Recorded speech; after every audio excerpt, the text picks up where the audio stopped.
Shalom saudara yang terkasih dalam Tuhan Yesus Kristus. Selamat datang di ibadah online GPB Amanat Agung Kalasan Yogyakarta. Kami sangat senang melayani saudara pada ibadah online ini. Jika tayangan ini memberkati saudara, jangan lupa klik subscribe, like, bagikan dan komen agar channel ini semakin berkembang dan memberkati banyak orang. Jika saudara ingin memberikan persembahan untuk pekerjaan Tuhan di gereja kami, saudara bisa mengirimkannya melalui nomor rekening yang tertera di bawah ini dan bukti transfernya bisa dikirim ke nomor WA di bawah ini. Atau persembahan dapat dibawa langsung ke gereja dan dimasukkan ke kotak persembahan yang sudah tersedia. Hendaklah masing-masing memberikan menurut kerelaan hatinya, jangan dengan sedih hati atau karena paksaan, sebab Allah mengasihi orang yang memberi dengan sukacita. Dan Allah sanggup melimpahkan segala kasih karunia kepada kamu, supaya kamu senantiasa berkecukupan di dalam segala sesuatu dan malah berkelebihan di dalam pelbagai kebajikan. 2 Korintus 9 ayat 7 sampai dengan ayat yang ke-8. Kami ucapkan terima kasih atas perhatiannya dan selamat beribadah. Tuhan Yesus memberkati. Selamat pagi dan shalom. Puji Tuhan kita bisa bersama-sama beribadah di tempat ini. Ini semua adalah karena rahmat Tuhan.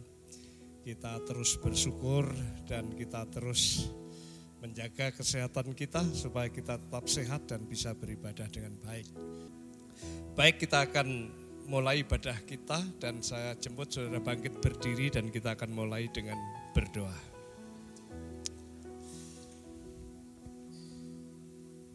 Di hadapan Tuhan kita mengaku bahwa sumber pertolongan kita satu-satunya datang dari Tuhan Allah. Tuhan Allah yang sudah menciptakan bumi langit dan segala isinya, Tuhan Allah yang sudah menciptakan saudara dan saya. Tuhan Allah yang sudah datang ke dunia dalam nama Tuhan Yesus Kristus, yang sudah menebus saudara dan saya dari dosa dan kegelapan, untuk masuk di dalam kebenaran dan kerajaan yang terang ajaib, menjadi anak-anaknya dan menjadi keluarganya.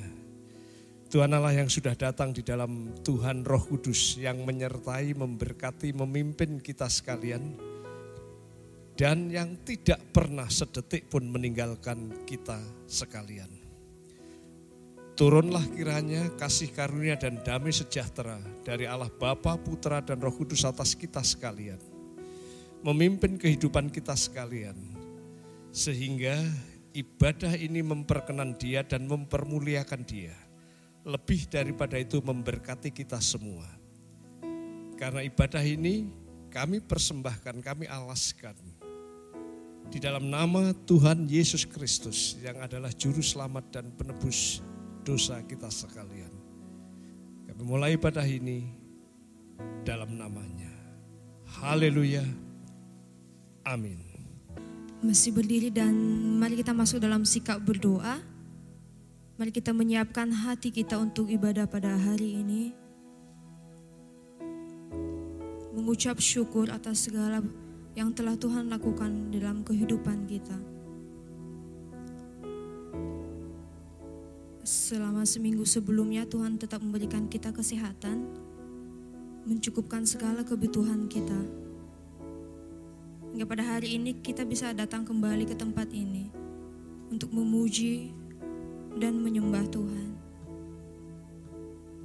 Mari kita nyatakan kerinduan kita kepada Tuhan lewat pujian kita. Jadikan aku hamba yang setia, Tuhan.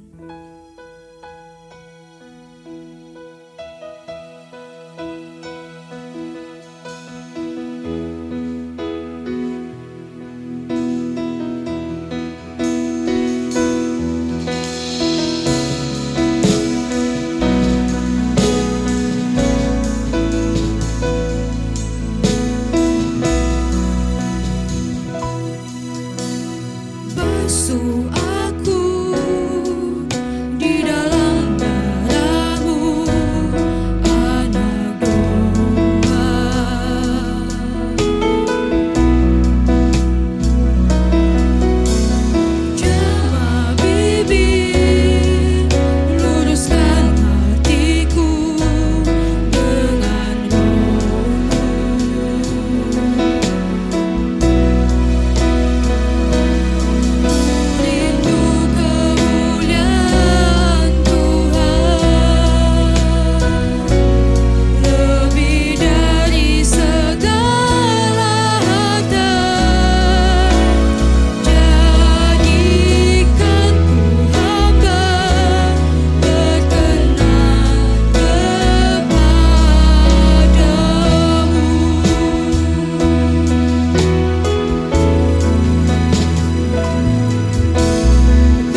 berkenan kepadamu ya Tuhan.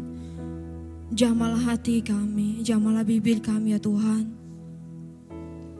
Agar di setiap kehidupan kami, dalam sikap kami sehari-hari, kami menunjukkan bahwa kami benar-benar hamba yang setia kepadamu. Terima kasih ya Tuhan Yesus untuk segala kebaikan-Mu, untuk segala anugerah-Mu dalam kehidupan kami. Sekarang kami memuji dan memuliakan nama-Mu, muliakanlah diri-Mu ya Tuhan lewat puji-pujian kami. Yang percaya mari sama-sama kita katakan amin. Ada sukacita pada pagi hari ini, yang ada sukacita lambaikan tangannya. Dua-dua. Oke, terima kasih. Saya sapa kembali saudara seiman dalam Tuhan. Shalom. Sekali lagi shalom. Kita akan mengangkat pujian nyanyian kemenangan.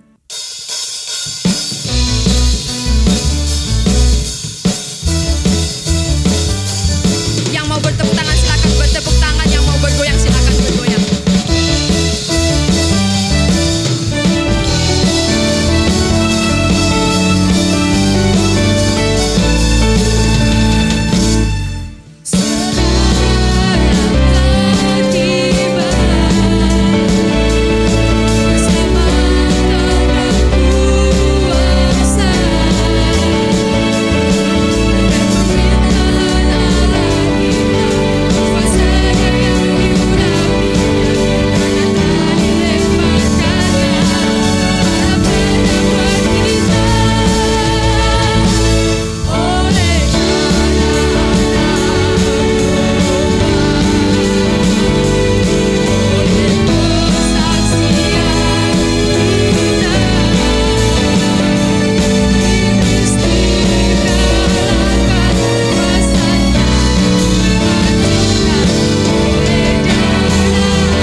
memberikan persembahan yang terbaik untuk Tuhan.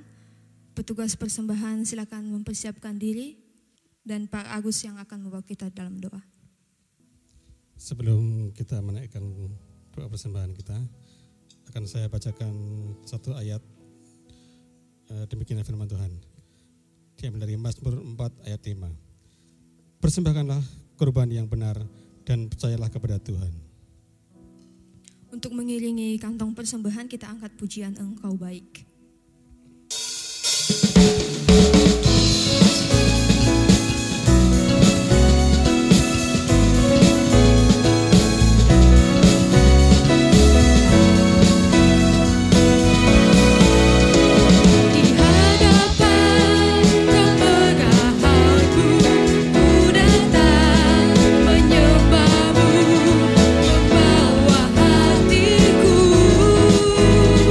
Membawa hidupku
Yesus, Tuhan yang Maha Baik, puji syukur kepada-Mu ya Bapa, atas berkat-berkat yang Engkau berikan kepada kami Tuhan.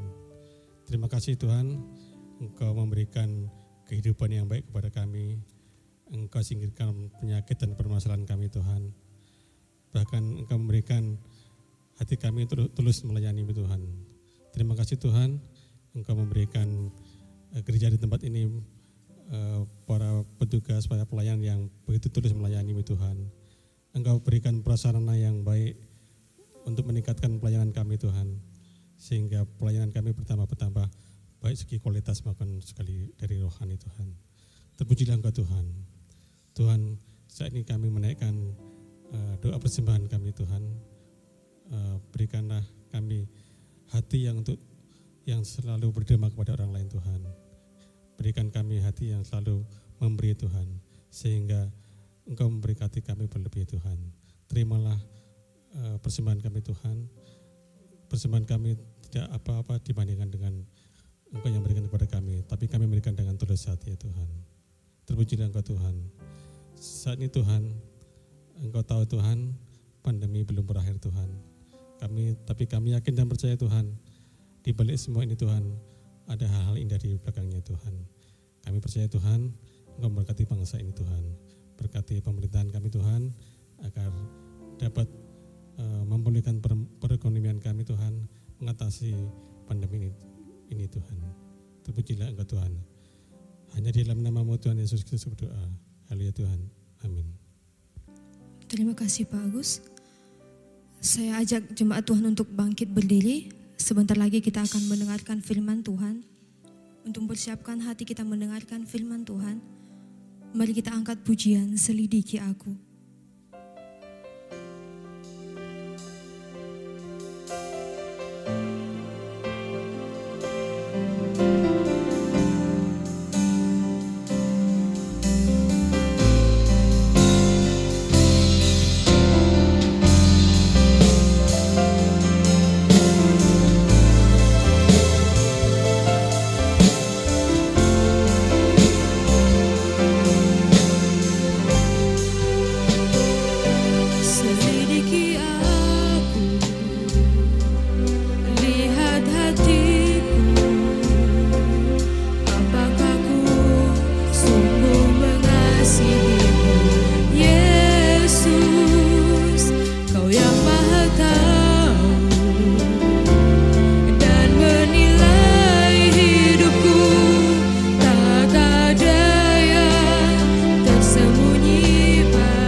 kita tunduk kepala dan kita akan berdoa bersama-sama. Bapa yang di surga, kami datang kepadamu mengucapkan puji, puja, serta syukur. Oleh karena rahmat Tuhan sehingga hari ini kami sehat dan kami bisa bersama-sama bersekutu, beribadah kepadamu, mempermuliakan namamu. Kami percaya ini semua karena rahmat-Mu Tuhan. Dan lebih daripada itu kami berterima kasih, bukan saja kami bisa melihat, mengenal teman-teman satu dengan yang lain di tempat ini, tapi kami juga bisa bersama-sama bersekutu dengan Tuhan.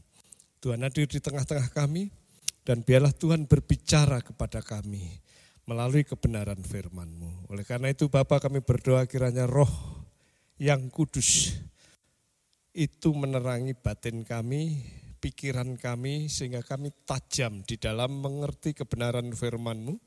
Dan lebih daripada itu firman-Mu bisa kami simpan di dalam hati kami, sehingga kami bisa hidup seturut sesuai dengan kehendak Tuhan melalui firman-Mu itu.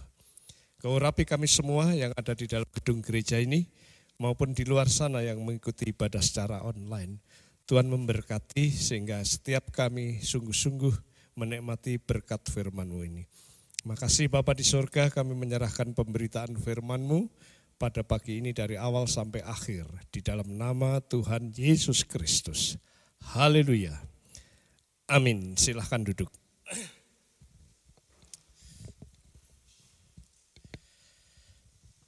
Selamat pagi dan shalom. Puji Tuhan, hari ini saya menyampaikan kebenaran firman Tuhan yang saya beri judul penghakiman kambing. Mungkin saudara bertanya-tanya, kok penghakiman kambing? Kambing itu bukankah yang paling cocok adalah di sate kambing. Tapi ini kok penghakiman kambing. Nah, tapi memang demikianlah yang kita dapatkan di dalam kitab suci. Sekalipun demikian saya juga mengajak saudara. Renungan ini boleh dikatakan cukup berat. Artinya kalau saudara tidak serius untuk mencoba mengikuti dan mencermati, kemungkinan saudara susah untuk memahaminya. Atau setidaknya mungkin bisa misunderstanding. Saya jamin jarang sekali orang menyampaikan kebenaran firman Tuhan berbicara berkenaan dengan ini.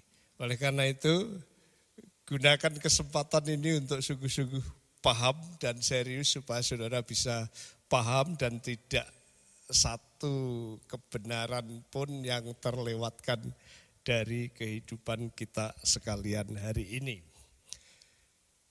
Nah, dasar renungan kita berkenaan dengan penghakiman kambing, saya ambil dari Matius pasal 25. Injil Matius pasal 25.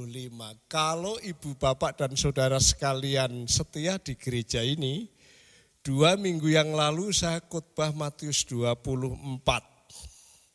Matius 24 diawali dengan ketika mereka keluar dari Bait Allah, mengagumi Bait Allah, kemudian Tuhan Yesus berkata, aku berkata kepadamu, sesungguhnya tidak ada satu batu pun yang ada di atasnya. Artinya Bait Allah itu akan porak-poranda, akan hancur, akan rata dengan tanah. Kemudian murid-murid bertanya, bila manakah hal itu terjadi? Apa tandanya kedatanganmu dan kesudahan alam? Kemudian di dalam pasal 24 di situ Tuhan Yesus menjelaskan tentang tanda-tanda kedatangan Tuhan. Nah saudara nanti buka khotbah saya di 2 minggu yang lalu, di situ dijelaskan. Nah di dalam pasal 25 di sini Tuhan Yesus menjelaskan mengenai kedatangannya, peristiwa yang terjadi mengenai kedatangannya. Kalau 24 itu seperti tanda-tandanya, maka 25 ini menjelaskan peristiwa yang terjadi saat kedatangan Tuhan Yesus di situ. Nah, disampaikan di situ ada 3 lukisan atau 3 gambaran atau 3 perumpamaan.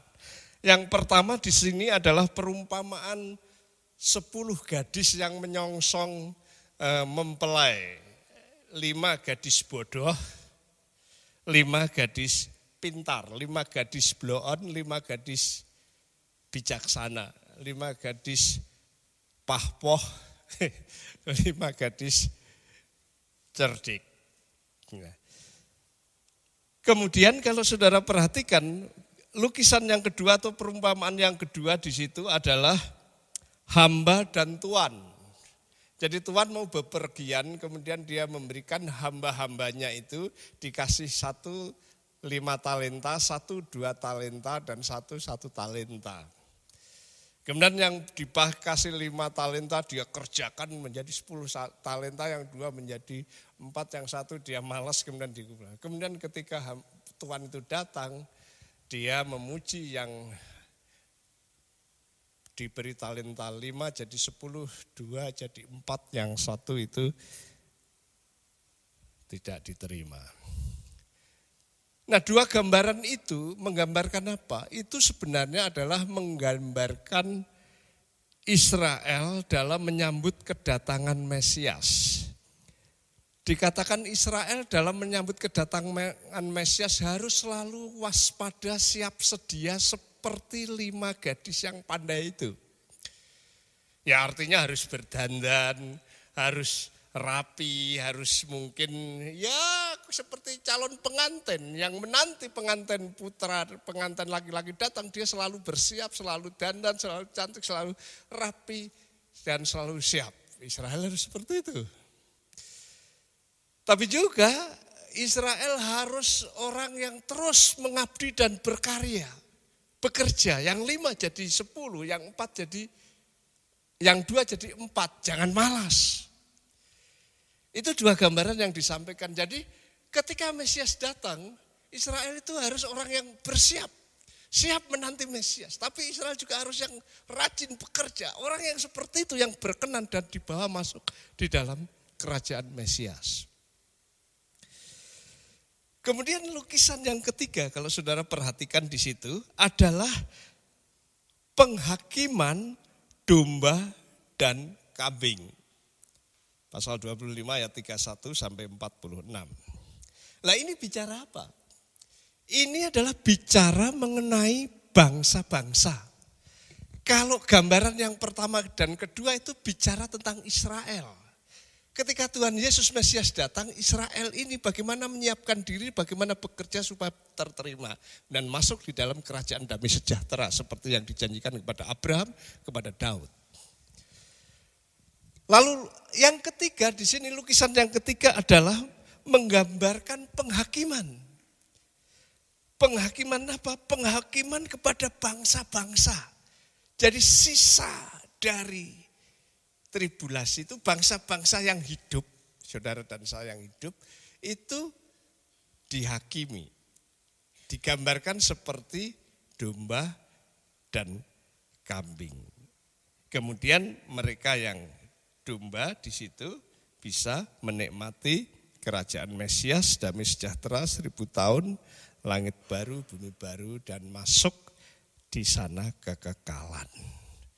Nah kira-kira itu summary pendahuluan dari khotbah Injil Matius pasal 25 ayat yang ke-31 sampai akhir. Nah mari kita buka Matius pasal 25 ayat 1, ayat 31 sampai dengan 34. Saya akan baca untuk saudara. Demikian bunyi firman Tuhan. Apabila anak manusia datang dalam kemuliaannya dan semua malaikat bersama-sama dengan dia, maka ia akan bersemayam di atas tahta kemuliaannya. Lalu semua bangsa akan dikumpulkan di hadapannya dan ia akan memisahkan mereka seperti daripada seorang, sama seperti gembala memisahkan domba dan kambing. Dan ia akan menempatkan domba-domba di sebelah kanannya dan kambing-kambing di sebelah kirinya. Dan raja itu akan berkata kepada mereka yang di sebelah kanannya, mari, kamu yang diberkati oleh Bapakku, terimalah kerajaan yang telah disediakan bagimu sejak dunia dijadikan. Jadi itulah penghakiman kambing yang saya maksudkan.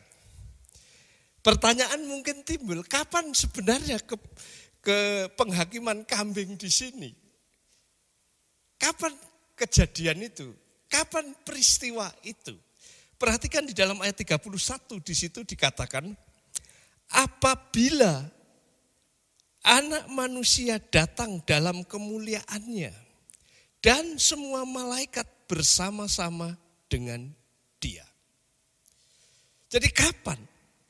Ketika Anak Manusia datang dalam kemuliaannya.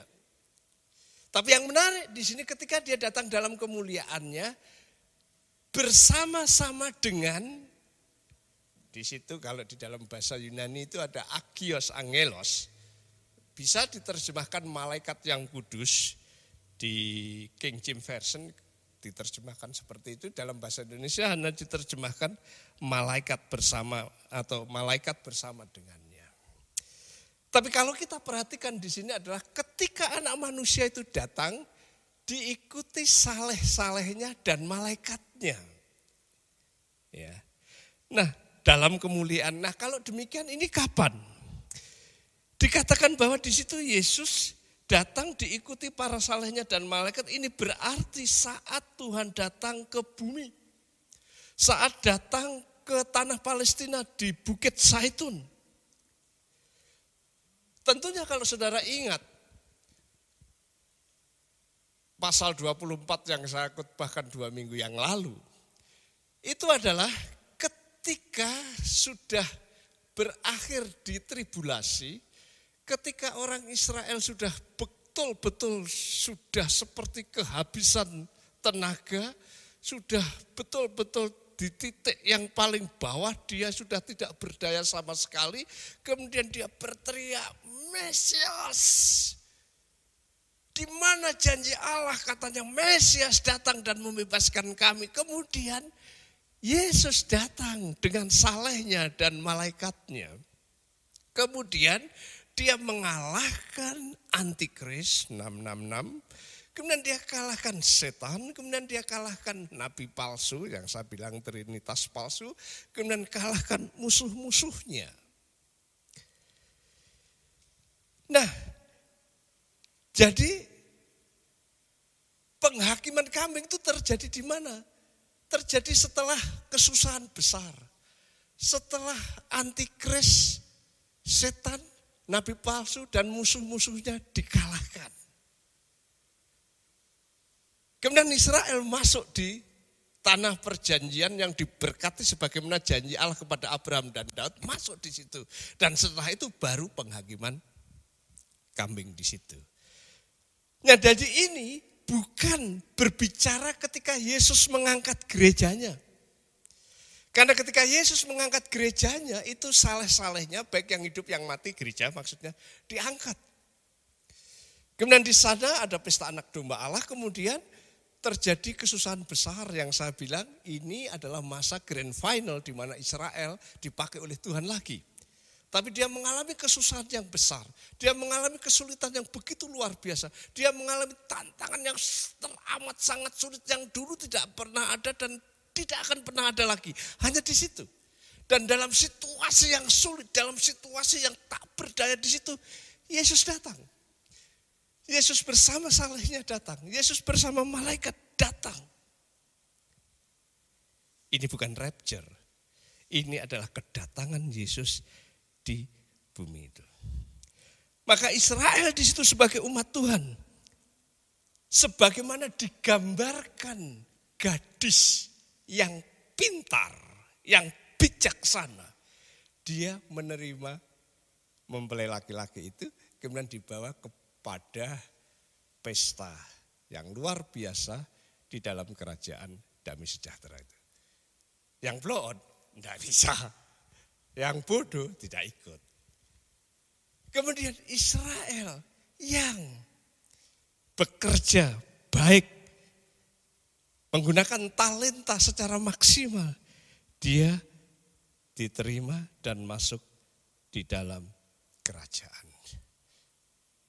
Nah, setelah itu, itulah yang saya sebut sebagai pengadilan bangsa-bangsa atau pengadilan kambing itu.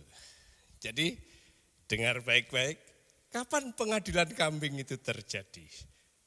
Ketika kesusahan besar, kemudian Israel kalah, kemudian Yesus datang, kemudian Israel sebagai gadis yang pandai masuk kerajaan 1000 tahun, kemudian Israel yang mengembangkan talenta masuk ke kerajaan 1000 tahun, kemudian yang bodoh tidak masuk, yang tidak bekerja juga tidak masuk. Dan setelah itu baru penghakiman kambing. Seringkali orang bertanya, kalau demikian, kalau 5 gadis bodoh dan 5 gadis pintar dalam melukiskan Israel, kalau 5 talenta, 2 talenta dan 1 talenta dalam melukiskan Israel, apa gunanya untuk gereja? Apa gunanya untuk kita? Apa gunanya ini dikhotbahkan? Ya enggak begitu. Memang itu kalau kita tafsir, memang betul itu untuk orang Israel. Tapi kebenaran yang disampaikan, kebenaran yang muncul itu juga berlaku bagi kita. Tuhan juga senang kalau kita itu bijaksana. Tuhan itu juga senang kalau kita itu melayani sesuai dengan talenta kita. Sama seperti Tuhan tidak membawa masuk gadis yang bodoh itu. Dan tidak menerima dengan orang yang menyembunyikan talenta itu. Tuhan juga mau gerejanya, saudara dan saya siap. Saudara dan saya menjaga kehidupan seperti mempelai perempuan yang menjaga hidupnya yang tetap cantik, yang tetap bergairah, yang tetap betul-betul bersemangat, berjaga-jaga. Seperti 5 gadis bijak. Tuhan juga mau seperti hamba yang punya talenta bekerja keras supaya talenta itu berkembang. Dan Tuhan tidak mau kita menyembunyikan talenta. Tuhan juga mau seperti itu. Itu prinsipnya. Yang abadi yang bisa diterapkan bukan hanya untuk Israel tapi untuk gereja. Makanya saya selalu berkata, kalau saudara orang Kristen, kemudian saudara mendengar khotbah tentang Yesus datang kedua kali, kemudian kita masih lama. Ya udahlah, pokoknya hidup biasa-biasa saja. Enggak usah berjaga-jaga, enggak usah siap-siap, nanti kalau sudah tua baru kita baik-baik. Saudara, keliru. Siapa tahu belum tua saudara sudah dipanggil Tuhan. Atau kita, talenta ini untuk hidup saya sendiri. Talenta ini diberikan Tuhan supaya hidup saya ini. Atau bahkan, talenta itu tidak berguna untuk dilakukan. Ya saya simpan aja. Nah bisa, Tuhan mau kita itu yang punya talenta. Dan pasti punya, tidak ada orang yang tidak punya talenta. Diberi talenta oleh Tuhan. Gunakan, kembangkan sebaik-baiknya untuk pekerjaan yang mempermuliakan Dia.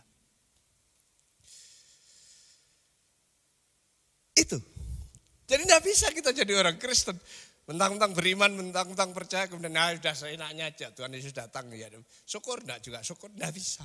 Kita mesti yakin bahwa Yesus datang. Bukti keyakinan kita bahwa Yesus itu datang, kita berjaga-jaga. Kita bersiap-siap. Kita terus belajar untuk melayani, mengembangkan potensi kita. Jangan puas hanya menjadi orang Kristen yang datar zero.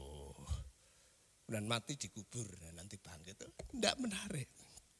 Tuhan mau kita menjadi orang yang selalu siap. Yesus datang. Orang yang selalu terlibat aktif di dalam pelayanan dengan menggunakan talenta yang ada. Tuhan suka itu.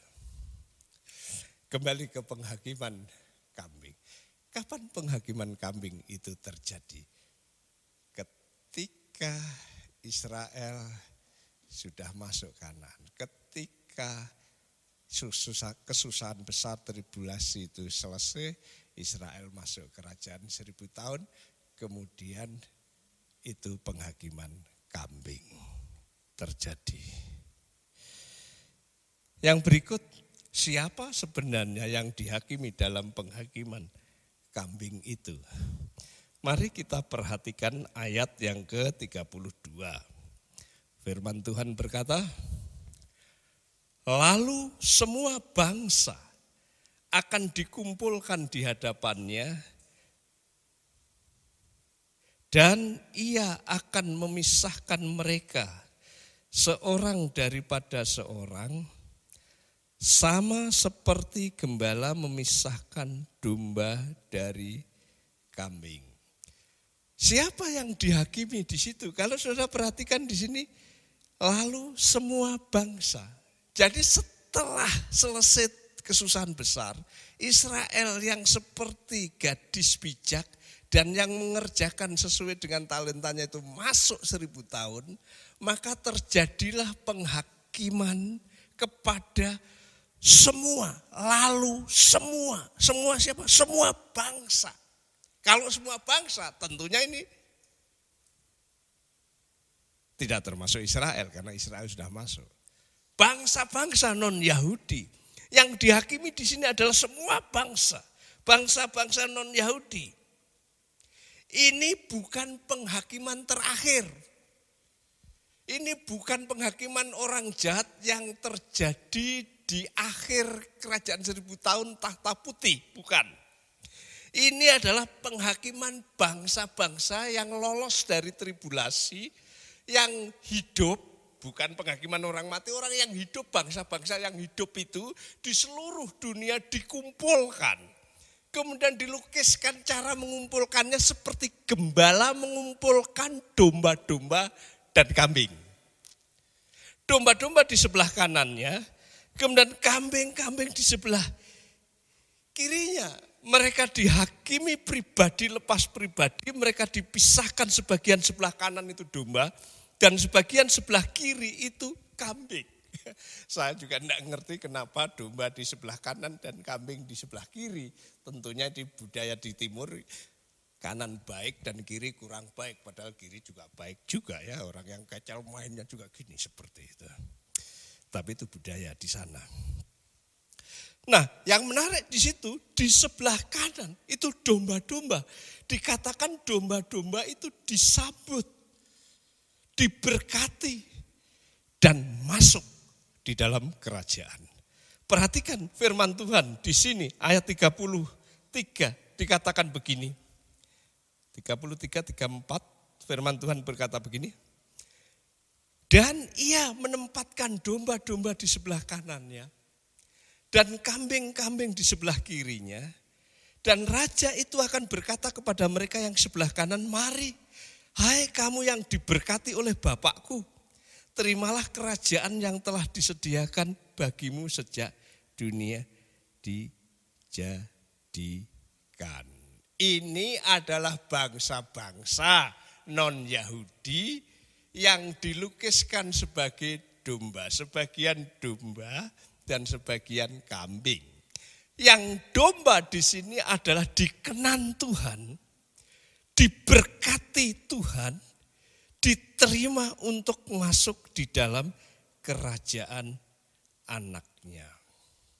Sedangkan yang sebelah kiri kambing dihakimi dan tidak diberkati, tidak masuk di dalam kerajaan Mesias, dia dihukum kehinaan, kehancuran, kengerian selama-lamanya.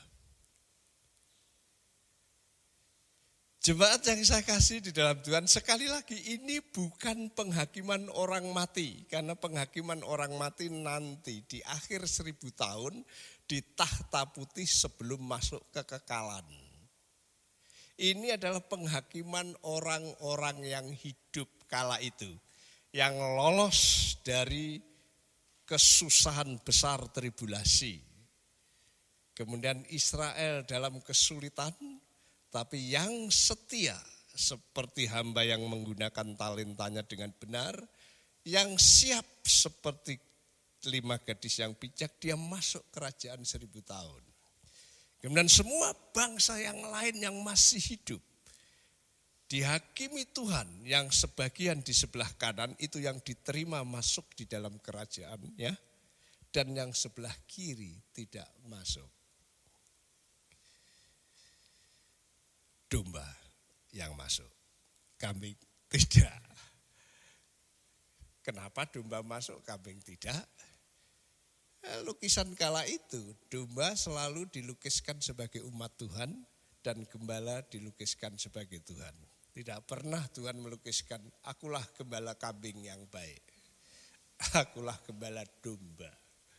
Ya mungkin domba itu adalah dungu, bodoh dalam konteks itu, tapi dia juga tak berdaya, mudah tersesat, mudah termakan, terancam oleh binatang-binatang liar seperti singa, harimau, dan lain sebagainya. Domba hanya butuh gembala. Ketika dia memperoleh gembala yang baik, makanan cukup, aman, nyaman, jalannya baik, tidak tersesat dan baik. Mungkin seperti itu. Tapi setidaknya kita tahu siapa yang dihakimi. Kalau yang pertama tadi, kapan penghakiman itu? Penghakiman itu terjadi setelah tribulasi, sebelum kerajaan 1000 tahun. Lalu siapa yang dihakimi? Yang dihakimi adalah bangsa-bangsa non-Yahudi yang kala itu masih hidup. Sebagian sebagai domba masuk di dalam kerajaan 1000 tahun. Sebagian kambing, dia tidak masuk tapi dia dihukum selama-lamanya.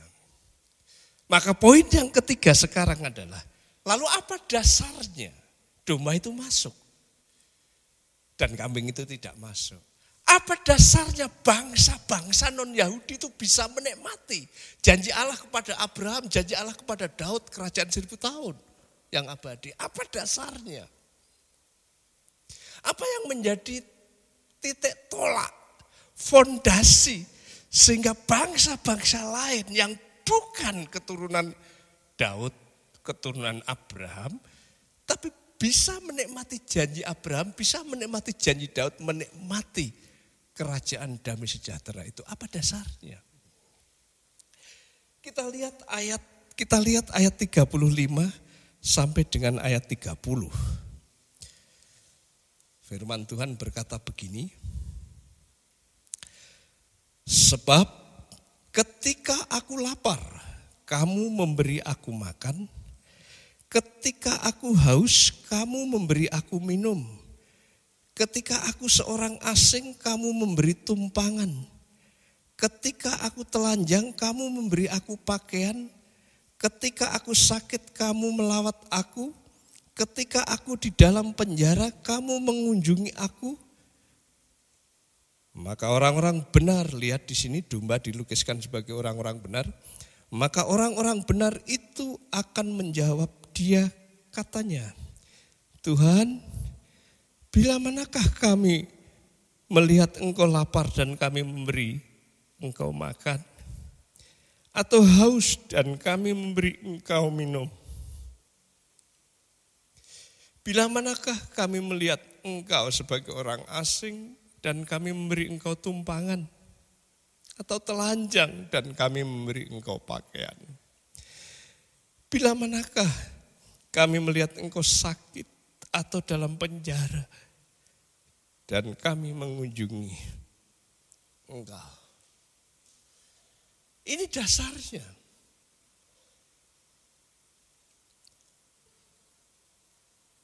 Ketika aku lapar, kamu memberi makan aku. Ketika aku haus, kamu memberi minum. Ketika aku menjadi orang asing, kamu memberi aku tumpangan. Ketika aku telanjang, kamu memberi pakaian. Ketika aku sakit, ketika aku di penjara, kamu yang mengunjungi aku. Saudara tahu, orang benar tidak merasa melakukan hal itu. Kemudian orang benar itu tanya, bila mana aku ketemu engkau dan kamu lapar, aku kasih makan. Bila mana aku ketemu engkau, kamu haus, kemudian aku kasih minum. Bila mana aku ketemu engkau sebagai orang asing dan mari Tuhan masuk ke rumahku. Bila mana aku ketemu engkau telanjang dan aku memberi pakaian. Bila mana Aku menjumpai engkau sakit dan terpenjara dan aku menemani kamu di sana. Bila mana itu? Aku tidak pernah lakukan itu Tuhan, aku tidak pernah lakukan itu. Ayat 40 ini jawaban yang menarik. Tuhan Yesus berkata, dan raja itu akan menjawab mereka. Lihat di sini. Aku berkata kepadamu, sesungguhnya, kalau ada ungkapan ini aku berkata kepadamu sesungguhnya, ini kata-kata ini benar. Segala sesuatu yang kamu lakukan untuk seorang dari saudaraku yang paling hina ini, kamu telah melakukannya kepadaku. Memang kamu tidak melakukan untuk aku. Tapi segala sesuatu yang kamu lakukan kepada saudaraku yang paling hina ini, kamu telah melakukan kepadaku. Jemaat yang saya kasih di dalam Tuhan, mungkin kita bertanya, kalau demikian sebenarnya siapakah di sini? Saudaraku yang paling hina ini. Apakah di sini Tuhan Yesus sedang membicarakan bahwa kalau orang mau masuk dalam kerajaan 1000 tahun, kalau orang mau menikmati berkat Abraham, berkat Daud, apakah itu karena amal ataukah karena perbuatan baik? Ataukah karena jiwanya sosial? Orang lapar kasih makan, orang haus kasih minum, orang telanjang kasih pakaian, orang tidak punya rumah dibuatkan rumah, kemudian orang yang sakit dibuatkan rumah sakit, orang yang terpenjara dibebaskan. Apakah itu? Bukan, saudara. Kalau kita lihat tadi, Tuhan Yesus berkata, domba-domba itu orang benar. Ini adalah dasar orang itu bisa masuk adalah tetap karena iman. Iman kepada siapa? Kepada Mesias. Dan imannya kepada Mesias itu diwujud nyatakan dalam perilaku praktis. Menolong orang-orang yang kesusahan itu. Nah, perhatikan di sini. Siapa sebenarnya yang dikatakan salah seorang dari saudaraku yang paling hina ini? Siapa? Mungkin ini debatable. Dan para penafsir mungkin berdebat siapa ini.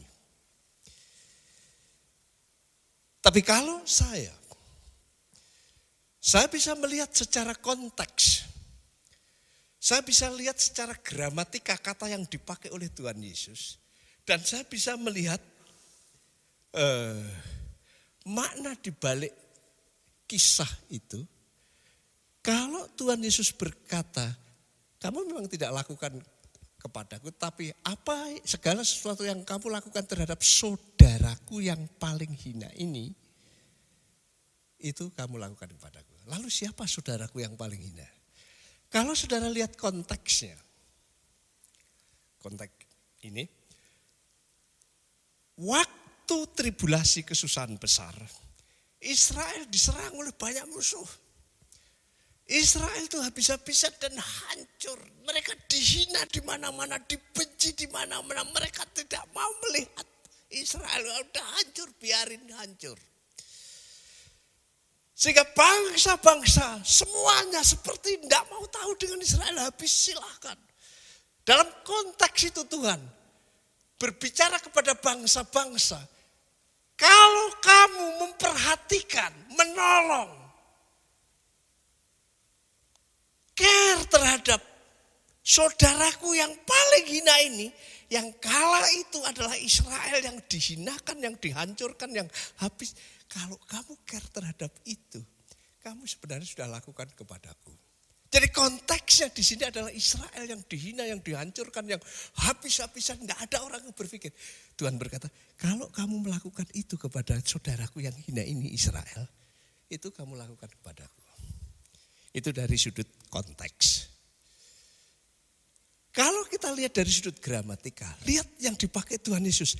Salah seorang dari saudaraku. Yesus orang mana? Orang Yahudi. Dia keturunan siapa? Yehuda.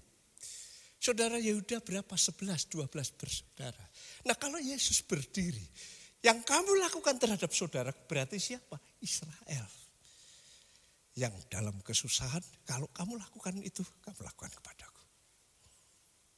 Secara teologi sekarang, Allah berjanji kepada Abraham. Macam-macam janjinya, salah satunya, keturunanmu akan memberkati banyak orang. Dan ini yang seringkali orang lupa. Barang siapa memberkati kamu, dia akan diberkati. Dan barang siapa mengutuk kamu, akan dikutuk. Dalam konteks itulah, ketika terjadi penganiayaan, kebencian, kehancuran, penghinaan terhadap Israel yang begitu luar biasa. Bangsa-bangsa lain yang memberkati Israel, yang memperhatikan Israel, yang menolong Israel. Kamu sama saja melakukan terhadap aku, kata Tuhan Yesus. Jadi kalau kita perhatikan di sini, orang-orang yang memperhatikan, orang-orang yang membela, orang-orang yang menolong dalam kesulitan bangsa Israel kala itu nanti, maka dia akan masuk di dalam kerajaan Mesias. Dan orang-orang yang menolong dan memperhatikan itu adalah domba-domba itu. Makanya domba-domba itu dikatakan, diberkatilah kamu. Dan kamu silakan masuk di dalam kerajaan 1000 tahun. Lalu bagaimana dengan kambing? Kambing sama, dia tanya, Tuhan, saya tidak pernah ketemu engkau telanjang. Saya tidak pernah ketemu engkau lapar, saya tidak pernah ketemu engkau haus, saya tidak pernah ketemu engkau sakit dan masuk penjara, saya tidak pernah. Jadi tidak mungkin saya datang dan melakukan hal itu. Tuhan sama. Karena kamu tidak melakukan kepada yang saudaraku yang paling hina ini, kamu tidak melakukan kepadaku. Dia acuh tak acuh, dia seperti tidak mau tahu, bahkan dia mungkin ikut mengolok-ngolok dan menghina Israel. Dia tidak masuk di dalam kerajaan 1000 tahun itu. Jemaat yang saya kasih di dalam Tuhan. Jadi penghakiman kambing itu memang lukisan. Artinya adalah penghakiman terhadap bangsa-bangsa non-Yahudi yang hidup, yang lolos dari perang Harmagedon yang adalah puncak dari tribulasi dan hidup. Setelah Israel masuk di dalam kerajaan Mesias, bangsa-bangsa yang hidup itu dihakimi, itu saatnya. Lalu siapa yang dihakimi? Yang dihakimi ya bangsa-bangsa itu. Sebagian menjadi domba, sebagian menjadi kambing. Yang domba itu masuk, yang kambing dibuang. Lalu apa dasarnya? Dasarnya adalah iman kepada bangsa Israel yang menanti Mesias. Saya setuju Mesias akan datang. Itu sebabnya dia menolong orang Israel. Dia memperhatikan Israel. Dia memberkati Israel. Dia melakukan kepada saudara Tuhan Yesus yang paling hina. Dan itu sama saja dilakukan kepada Yesus. Kemudian sama pertanyaannya. Pak, kalau itu semua orang untuk orang Israel, lalu apa gunanya untuk saya?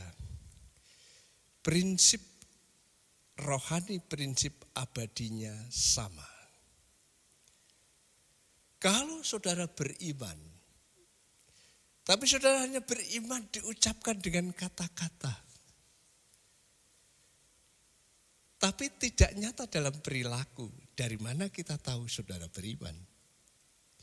Apalagi kalau saudara berkata, saya beriman di hati saya, tapi tidak nyata di dalam perilaku, dari mana kita tahu bahwa saudara beriman?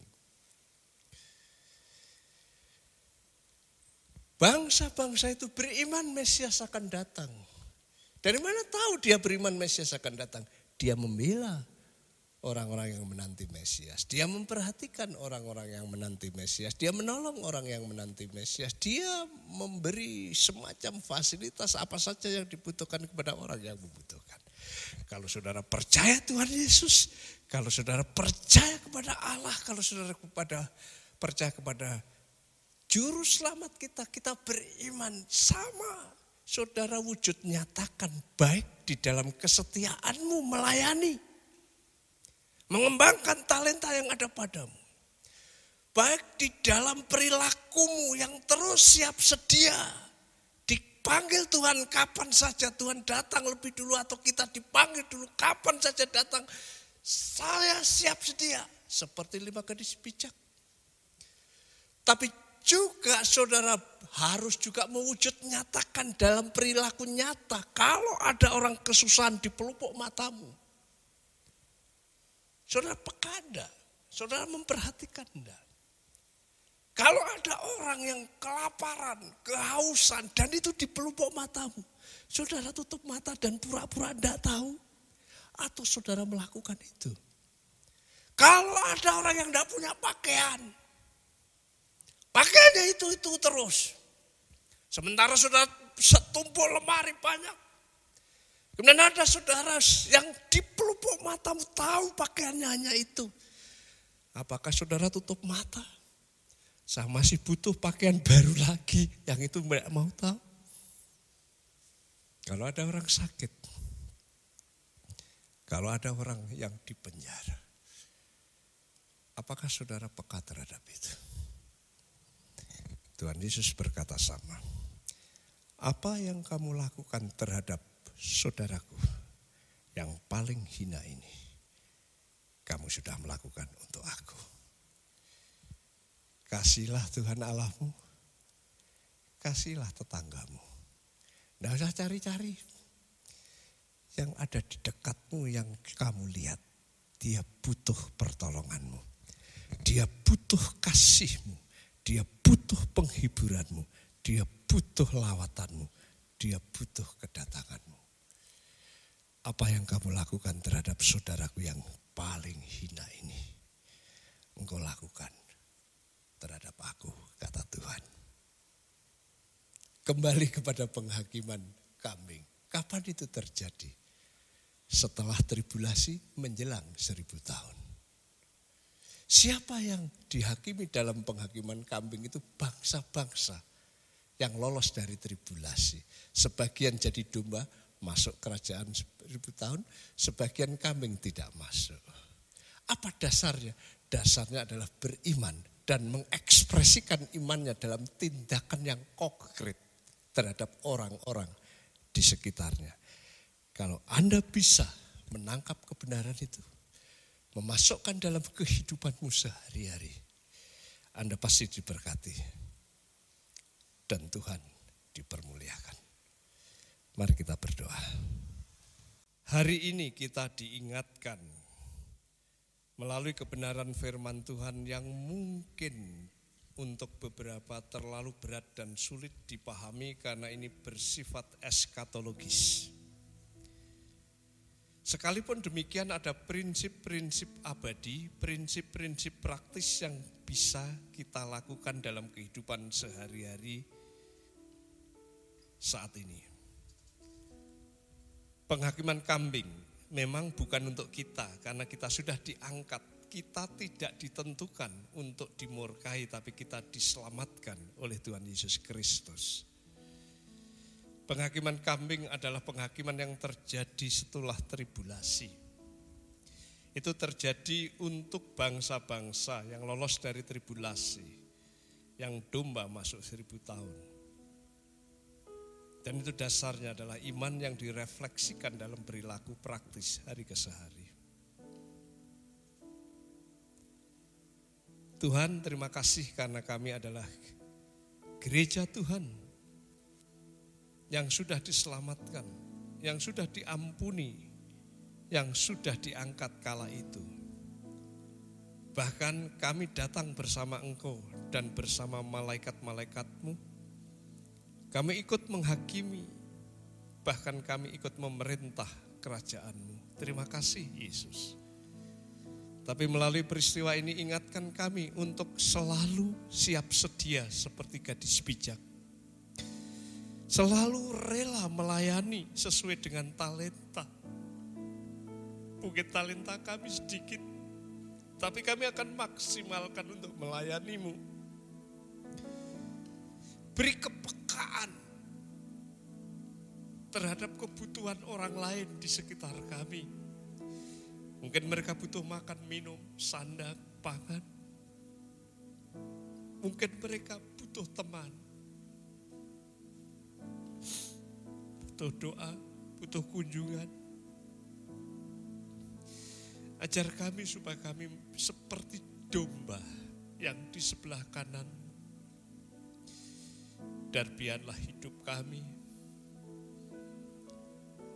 boleh menikmati berkat-berkat Abraham, berkat-berkat Daud dalam damai sejahtera dalam kehidupan hari ini. Terima kasih Tuhan, terima kasih. Jemaat yang saya kasih di dalam Tuhan, arahkan hatimu kepada Tuhan. Saya berdoa kiranya engkau bisa menangkap kebenaran firman Tuhan ini. Setidaknya mengambil prinsip-prinsip hidup untuk dilakukan setiap hari. Maka dimanapun saudara berada, saudara menjadi saksi Tuhan, nama Tuhan dipermuliakan dan engkau diberkati. Bukalah hatimu dan terimalah berkat yang daripadanya. Damai sejahtera dari Tuhan Yesus, kasih dan kuasa dari Allah yang Maha Kuasa, penghiburan, pimpinan dan berkat dari Tuhan Roh Kudus menyertai saudara sekalian. Sehingga dimanapun saudara sekalian berada, sebagai mahasiswa, sebagai pekerja, sebagai keluarga, dimanapun saudara berada, apa yang saudara kerjakan kiranya dibuat berhasil. Demi nama Tuhan Yesus Kristus yang adalah Juru Selamat kamu, terimalah berkat ini. Haleluya. Amin.